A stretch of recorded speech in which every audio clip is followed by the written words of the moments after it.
ओम सोमरूपाय विद्महे गणेशाय धीमहि तन्नो सोमः प्रचोदयात्। हे बुद्धदेव, आपको मेरा दंडवत प्रणाम। मेरा और अपने भक्तों का उद्धार करो। हरे कृष्ण। प्रिय भक्तों, बुधवार का व्रत करने वाले भक्तों को सभी प्रकार के सुख प्राप्त होते हैं। भगवान बुद्धदेव को 9 ग्रहों का राजकुमार कहा जाता है। ये देव गुरु बृहस्पति के पुत्र हैं। इसी कारण आज के दिन, बुधवार के दिन, बुद्ध देवता के निमित्त रूप से पूजा, व्रत कथा का श्रवण करने का विधान है। कथा श्रवण करने से दुख दरिद्रता का नाश होता है। विद्यार्थी को विद्या, धन की इच्छा रखने वाले को धन, नौकरी चाहने वाले को नौकरी, व्यापारी को व्यापार में लाभ, विवाह की इच्छा रखने वाले को योग्य वर, कन्या तथा निसंतान को संतान की प्राप्ति होती है तथा जो मनुष्य इनका अनादर करते हैं तो बुद्ध देवता के अप्रसन्न हो जाने पर मनुष्य को अनेक पीड़ाएं होती हैं। सभी उपद्रव के समाधान के लिए बुद्ध देवता की पूजा प्रत्येक बुधवार के दिन करनी चाहिए।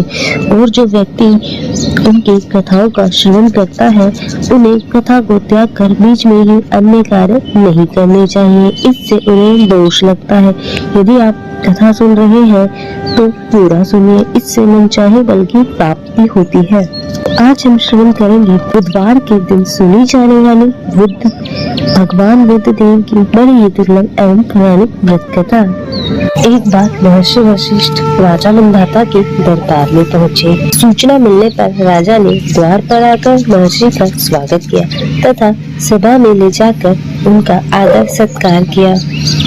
उन्होंने कहा, हे गुरु जी, आप प्रजा के कल्याण के लिए कोई ऐसा उपाय बताइए जिससे मेरी संपूर्ण प्रजा कष्टों से मुक्त होकर स्वर्गारोहण करे।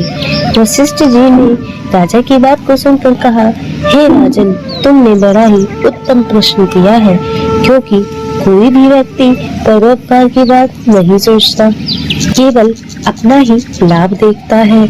इसके लिए मैं तुम्हें एक ऐसे व्रत का वर्णन करता हूँ जिसको करने से सभी प्राणी सांसारिक सुखों को भोग कर अंत में विष्णु लोक को चाहता है। वशिष्ठ जी ने राजा मंधाता से कहा, हे राजन, बहुत समय पहले तुम्हारे पूर्वज नेमि महाराज ने इस व्रत को किया था।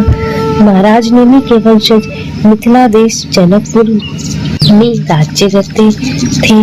महाराज नेमि आध्यात्मिक विद्या के प्रकांड विद्वान थे।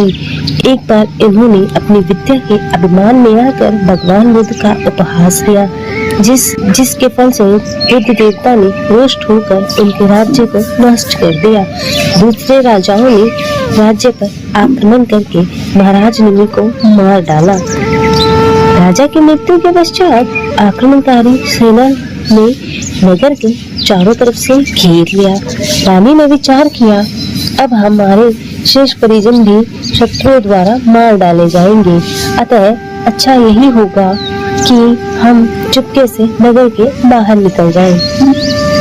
महल के गुप्त मार्ग से निकलकर रानी अपने पुत्र एवं पुत्री के साथ वन में चली गई। कई दिनों तक वन में वे भूख प्यास से तड़पते रहे।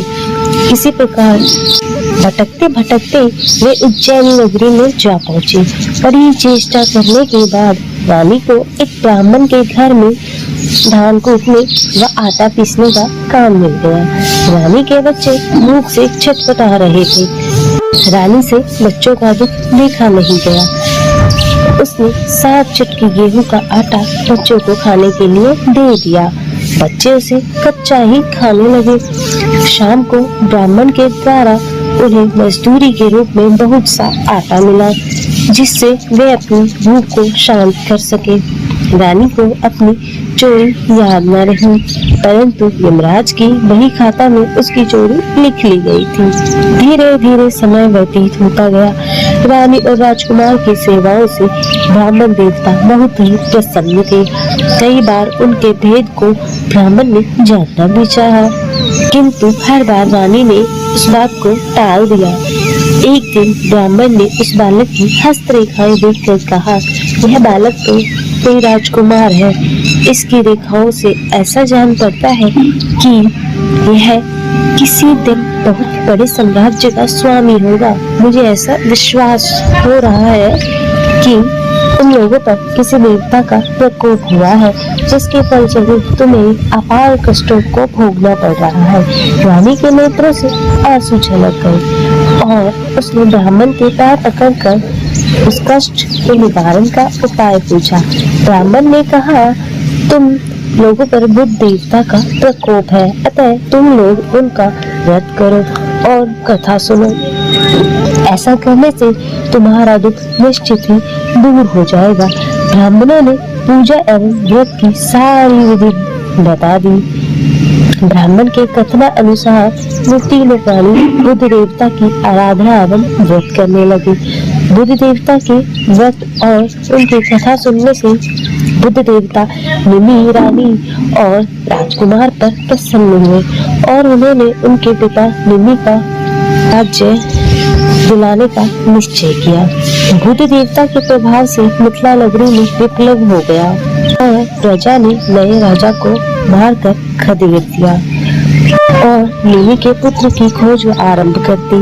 दूत लोग खोजते हुए ब्राह्मण के आश्रम में उज्जैनी जा पहुँचे। वहाँ से वे लोग राजकुमार को अपने देश ले आए और उसे राज्य सिंहासन पर बैठाकर उसका राज्याभिषेक किया और राजकुमारी का विवाह धर्मराज के साथ हो गया एवं उस आश्रयदाता को राजगुरु का पद दिया गया। राजकुमारी महाराज धर्मराज के महल में चली गई। महाराज के महल में सदैव बंद रहने वाले 7 गुप्त द्वार थे। महाराज ने उन द्वारों को खोलने के लिए राजकुमारी को मना किया था। निषेध के कारण राजकुमारी की उत्सुकता बढ़ गई। एक दिन जब धर्मराज कार्यवश महल से बाहर गए हुए थे, तब राजकुमारी ने चुपके से एक द्वार खोल डाला। यह द्वार राजमहल से नर्क की ओर गया था। राजकुमारी ने देखा वहाँ पर अनेकों अन्य लोगों के साथ उसकी माता भी गर्म तेल की कढ़ाई में उबाली जा रही थी। प्रिय भक्तजनों, अपनी आयु पूरी करने के बाद राजकुमारी की माता का देहांत हो गया था। अब मरने के बाद वे नर्क में चली गई थी। यही सब राजकुमारी ने देखा। इस दृश्य से उसकी व्याकुलता और बढ़ गई और उसने एक एक करके सभी द्वार को खोलकर देखा और सभी जगहों पर अपनी माता को यातना सहते हुए पाया। धर्मराज के लौटने पर उसने अपनी माता की दुर्दशा की बात कही। उत्तर में धर्मराज ने बतलाया, तुम्हारी माता ने ब्राह्मण के आटे में से 7 चुटकी आटा चुरा कर तुम लोगों को खिलाया था और उसी पाप का यह फल उसे भोगना पड़ रहा है। राजकुमारी द्वारा धर्मराज से प्रायश्चित का विधान पूछने पर उन्होंने कहा, तुम सब बुध देवता का व्रत करो तो तुम्हारी माता का उद्धार हो जाएगा। धर्मराज के कथन अनुसार राजकुमारी के परिवार वालों ने भक्ति पूर्वक बुध देवता का व्रत किया।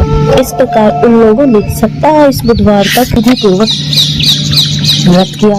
व्रत की समाप्ति पर खीर और मालपुए का भोग बुध देवता को अर्पित करके 1000 ब्राह्मणों को भोजन कराया और उन्हें 5-5 गायें एवं दक्षिणा स्वरूप स्वर्ण की मुद्राएं दी। नगर भर में घूमकर घर में धूमधाम के साथ बुध देवता का प्रसाद वितरित किया। व्रत के प्रभाव से बुध देवता ने प्रकट होकर उन्हें वरदान दिया कि मिथिला वंश के राज्य में अक्षय तथा उसकी माता नर्क की यातनाओं से छूटकर विमान द्वारा स्वर्गारोहण करेंगी। उस समय मांगलिक ध्वनि के बीच रानी विमान में बैठकर सत्यधाम को चली गई। उसी दिन से देश भर में सभी लोग बुध देवता का व्रत करने लगे।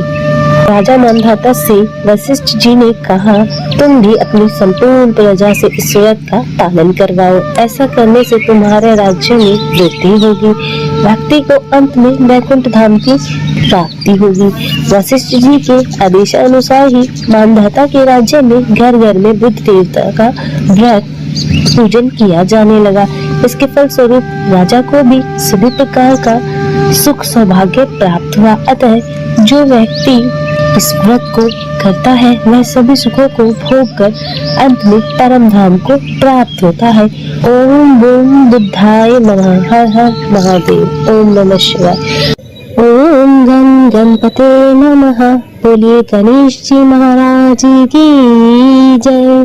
बुद्ध देव की जय। प्रिय भक्तजनों, बुध को बुद्धि का कारण माना गया है, जो कि एक महत्वपूर्ण ग्रह भी है। अगर किसी की कुंडली में बुध खराब हो तो उसके जीवन में कभी भी तरक्की नहीं होती और साथ ही उसे कभी भी कामयाबी नहीं मिलती है। बुध को व्यापार और बहन बेटी का कारक भी माना जाता है। इस दिन भगवान गणेश का दिन होता है, जो कि बुद्धि के देवता माने जाते हैं, जो अपने भक्तों के सभी विघ्न बाधाओं को हरण कर लेते हैं। इसलिए उन्हें विघ्नहर्ता भी कहा जाता है। अगर कोई भक्त उनका सच्चे मन से पूजन करे तो उसके जीवन में धन और सुख समृद्धि की कभी कमी नहीं रहती। और भगवान गणपति, जिन्हें विघ्नहर्ता भी कहते हैं, उनकी पूजा अर्चना करने से जीवन के सभी दुख दूर हो जाते हैं। और इस दिन व्रत रखने का भी विधान है। अगर कोई इस दिन सच्चे मन से गणेश जी की आराधना करता है तो उसके जीवन के सभी कष्ट दूर हो जाते हैं। तो प्रिय भक्तों, आज हम इस वीडियो में बुधवार की व्रत कथा सुनेंगे। इस कथा को सुनने अथवा पाठ करने मात्र से ही आपके जीवन में धन, बल, बुद्धि, विद्या की वृद्धि होती है तथा आने वाले सभी संकटों का नाश हो जाता है। तो आइए श्रवण करते हैं। इससे पहले आप सभी प्रेम से बोलिए श्री गणेश जी महाराज की जय। बुद्ध देव की जय। प्राचीन काल की बात है। किसी ग्राम में एक साहूकार अपनी पत्नी के साथ रहता था। पति पत्नी दोनों भगवान गणेश की पूजा करते थे और दीन दुखियों की मदद करने के लिए हमेशा तत्पर रहते थे। और ईश्वर की कृपा से उनके पास धन धान्य की कोई कमी नहीं थी। कमी थी तो बस एक संतान की। पति पत्नी संतान नहीं होने से दुखी रहते थे। तब गांव वाले संतान न होने की वजह से उन्हें हमेशा ताने सुनाते थे। पर साहूकार और उसकी पत्नी को ईश्वर पर पूर्ण विश्वास था। ईश्वर ने जरूर कुछ अच्छा सोचकर रखा होगा हमारे लिए, ऐसा सोचा करते थे।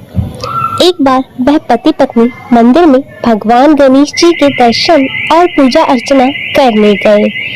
और जब वे पूजा करके बाहर आए तो उन्होंने देखा कि एक बालक मंदिर की सीढ़ियों पर बैठकर रो रहा है और उसके पास किसी को ना देखकर पति पत्नी दोनों बालक के पास गए और बालक को शांत कराया और उसके माता पिता को ढूंढने लगे। और जब उस बालक के माता पिता पति पत्नी को नहीं मिले तो वे दोनों उस बच्चे को मंदिर के पुजारी के पास ले गए और उन्होंने पुजारी से बोला कि यह बच्चा हमें रोते हुए मंदिर के बाहर मिला है, क्या आप इसके माता पिता को जानते हैं? तब पुजारी ने कहा नहीं। और अब पति पत्नी दोनों पुजारी तीनों लोग बालक के माता पिता को ढूंढने में लग गए। काफी देर ढूंढने के बाद बच्चे के माता पिता नहीं मिले। तब पुजारी ने साहूकार और उसकी पत्नी को कहा कि आप इस बालक को अपने घर ले जाइए। अगर इसके माता पिता इसे ढूंढते हुए आए तो मैं उन्हें लेकर आपके घर आ जाऊंगा। तब साहूकार और उसकी पत्नी बच्चे को लेकर अपने घर चले गए। काफी समय बीत गया और बालक के असली माता पिता का कोई पता नहीं चला। तो उन्होंने गांव के सरपंच से अनुमति लेकर बच्चे को गोद ले लिया और उस नन्हे से बालक का नाम गणेश रख दिया। और कुछ दिन बाद गांव में एक पति पत्नी आए जो कि चोर थे और गांव में जाकर उन्हें पता चला कि गांव में सबसे ज्यादा धनी व्यक्ति साहूकार है जिसकी कोई संतान नहीं है और उन्होंने एक बच्चे को गोद लिया है जिसके माता पिता का कोई अता पता नहीं है। और वे दोनों चोर पति पत्नी अब विचार करने लगे कि साहूकार को कैसे लूटा जाए। उन्होंने योजना बनाई कि वे दोनों बच्चे के असली माता पिता बनकर उनके पास जाएंगे और योजना बनाकर पति पत्नी दोनों मंदिर में जाकर बैठकर रोने लगे। उन्हें रोता देखकर मंदिर के पुजारी आए और उनके रोने का कारण पूछने लगे। पति पत्नी ने बताया कि आज से 4 साल पहले इसी मंदिर में हमारा बच्चा खो गया था। उसे ही याद करके हम रो रहे हैं और तब से हम अपने बच्चे को अलग अलग जगह पर खोज रहे हैं, पर वह हमें कहीं नहीं मिला। तब पुजारी ने बोला, एक बालक है जो उन्हें 4 साल पहले मंदिर की सीढ़ियों पर मिला था। शायद वह आपका ही पुत्र है। वह बालक गांव के साहूकार के घर पर है। आप लोग मेरे साथ चलिए, मैं आपसे आपके पुत्र को मिलवा देता हूँ। और इतना कहकर पुजारी उन दोनों पति पत्नी को लेकर साहूकार के घर की ओर चल दिया। वहां जाकर पुजारी ने साहूकार को बताया कि गणेश के असली माता पिता मिल गए हैं और वह गणेश को लेने आए हैं। और यह सुनते ही साहूकार और उसकी पत्नी दोनों बहुत ही दुखी हुए, लेकिन वे दोनों गणेश को उसके असली माता पिता को सौंपने के लिए तैयार हो गए। और शाम का वक्त था। साहूकार ने उन दोनों पति पत्नी से बोला कि आज आप लोग विश्राम करें और कल प्रातः काल होते ही निकल जाइएगा। और यह सुनते ही दोनों पति पत्नी खुश हो गए, क्योंकि उन्हें चोरी करने का मौका मिल गया था। और तब रात्रि को जब साहूकार और उसकी पत्नी दोनों सोने चले गए, तब दोनों चोर पति पत्नी उठे और चोरी करने के लिए तिजोरी को तोड़ने लगे। और आवाज सुनकर घर का नौकर जाग गया और उसने जाकर देखा तो ये वही दोनों पति पत्नी थे जो खुद को गणेश का असली माता पिता बता रहे थे। तब नौकर ने कमरे का दरवाजा बाहर से बंद कर दिया और तेजी से मालिक को बुलाने लगा। और आवाज सुनकर साहूकार और उसकी पत्नी दौड़ते हुए आए और चिल्लाने का कारण पूछने लगे। तब नौकर ने बताया कि यह दोनों पति पत्नी तिजोरी से चोरी कर रहे हैं। और यह सब देखकर वे समझ गए कि यह दोनों गणेश के माता पिता नहीं हैं, बल्कि चोर हैं। साहूकार ने गणेश को देने से मना कर दिया और बोले कि चले जाओ यहाँ से। पर उन दोनों धोखेबाज पति पत्नी ने निर्णय किया कि अब वो गणेश को अपने साथ लेकर ही जाएंगे। तब पति पत्नी दोनों गांव के सरपंच के पास गए और बोले, साहूकार उनके पुत्र को वापस नहीं दे रहा है। तब सरपंच ने साहूकार और उसके पत्नी को गणेश को साथ लेकर सरपंच के सामने प्रस्तुत होने की सूचना भेजी और साहूकार अपनी पत्नी और गणेश को लेकर आ गए। तब सरपंच ने भी फैसला किया कि साहूकार की पत्नी तथा दूसरी औरत जो गणेश को अपना पुत्र बोल रही थी, उन्हें सूर्य देवता के सामने अपना आंचल फैलाकर खड़ी हो जाना है और जिसके भी आंचल से गणेश के मुंह में दूध जाएगा, गणेश उसका ही पुत्र कहलाएगा। तब दोनों स्त्री अपना आंचल सूर्य देवता के सामने फैलाकर खड़ी हो गई और प्रार्थना करने लगी। तब भगवान गणेश जी के आशीर्वाद से साहूकार की पत्नी के आंचल से दूध की धारा गणेश के मुंह में आ गई। और यह देखकर साहूकार और उसकी पत्नी दोनों बहुत खुश हुए और सरपंच ने गणेश को साहूकार को सौंप दिया।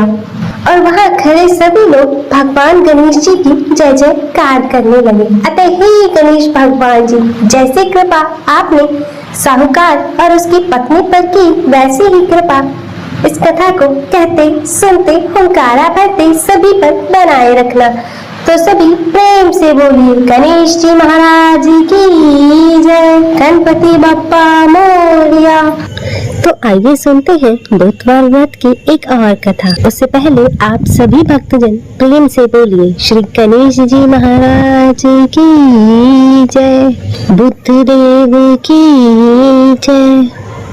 प्राचीन काल की बात है। समतापुर नगर में मधुसूदन नामक का एक व्यक्ति रहता था। वह बहुत ही धनवान था। मधुसूदन का विवाह बलरामपुर नगर की एक सुंदर लड़की संगीता के साथ हुआ था। एक बार मधुसूदन अपनी पत्नी को लेने बुधवार के दिन बलरामपुर गया और मधुसूदन ने अपनी पत्नी के माता पिता से संगीता को विदा कराने के लिए कहा, परंतु माता पिता बोले, बेटा आज बुधवार है, बुधवार को किसी भी शुभ कार्य के लिए यात्रा नहीं करते।